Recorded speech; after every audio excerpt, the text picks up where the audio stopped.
में आत्म संयम योग का वर्णन है।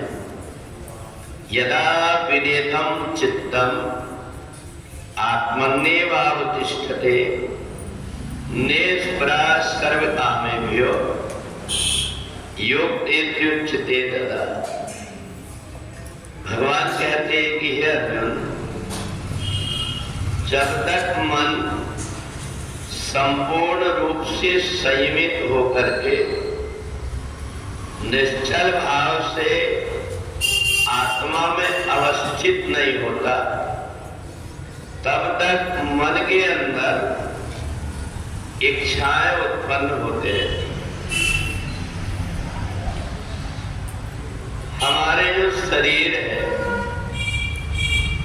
ये इस प्रकार का बना हुआ है जिसमें अलग अलग इंद्रियां हैं, अंतःकरण है, आत्मा है, मन है और बुद्धि है। ये एक दूसरे से संबंधित है और इसलिए जब तक हम मन के इशारे में चलते रहते हैं तब तक के हमारी बाह्य वृत्ति बनी रहती है। और मन जैसे आत्मा की तरफ चलने लगा, हमारी आंतरिक स्थिति हो जाती है। जब तक हम मन के भटकावे में इधर उधर बाहर भटकते रहेंगे, हमारे मन के अंदर बहुत सारी इच्छाएं होगी। ऐसा लगेगा कि ये भी हो जाए, ये भी हो जाए, परंतु जिस समय पर संपूर्ण प्रकार से मन आत्मा के अधीन हो जाए, तब जाकर के जितनी भी प्रकार की इच्छाएं सब समाप्त हो जाए। जिस व्यक्ति ने जीवन में सब कुछ त्याग दिया, सब कुछ छोड़ दिया, उसको आप कितना भी कुछ देने की कहो, प्रलोभन दो, उसको सुख सुविधा दे दो, सब कुछ दे दो, परंतु वो उसमें अपने आप में ये सब होते हुए भी उसको लगता है कि मेरे जीवन में कुछ कमी रह गई।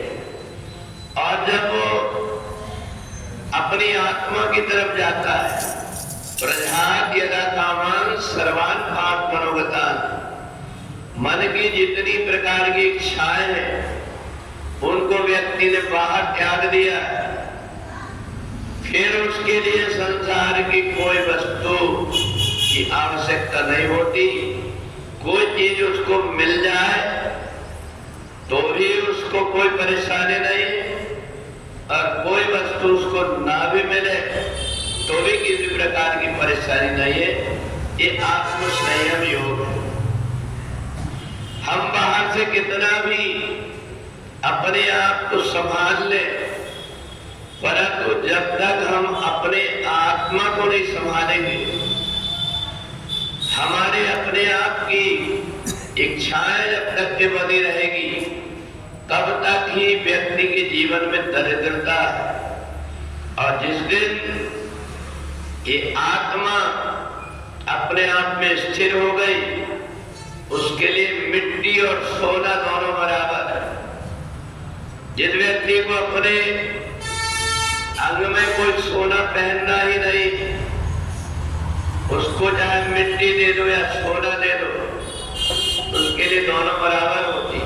परंतु जब तक ये लगेगा ये सोना कीमती, ये कीमती सोना मेरे पास रहेगा तो मेरे को कभी भी कोई चीज की आवश्यकता होगी, इससे मैं खरीद लूंगा, तब तक कि उसके मन के अंदर भेद बना रहता है।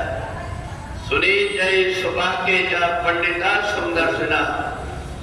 जब व्यक्ति अपनी आत्मा में स्थिर हो जाता है, फिर उसको चाहे तुम कुछ भी दो, वो उसकी तरफ अपनी निगाह करता ही नहीं, उसका मन जाता ही नहीं। जैसे कोई व्यक्ति एक बार कोई चीज को उल्टी कर देता, उसकी तरफ देखना भी पसंद नहीं करता। ऐसा ही जो व्यक्ति अपनी आत्मा में स्थिर हो जाता है, बाहर के कितने भी प्रकार के सम्मान हो, वैभव हो, ये सब उसको विचलित नहीं कर पाते। इसलिए 6वें अध्याय में आत्म संयम योग है। अगर सबसे बड़ा धनवान व्यक्ति किसी को बनना है तो अपने अंदर की जितनी इच्छाएं हैं उनको इतने गहरे में ले जाकर के डुबा करके आ जा कि दोबारा वो कभी आए ना पास में। तो इसलिए जो आत्म संयम के रूप में ऐसा अपने आप को बना लेता है, उस व्यक्ति को संसार की कोई भी वस्तु आने और जाने से उसको कोई फर्क नहीं पड़ता, क्योंकि वो आपूर्यमान मगन प्रतिष्ठम समुद्र मापा प्रविशति अद्भुत सब कुछ अपने अंदर समाहित करके और अपने आत्मा में रमण करते रहता है, जिससे उसके जीवन की सारी कमियां दूर होकर के वो परिपूर्ण होकर के जीवन जीता है।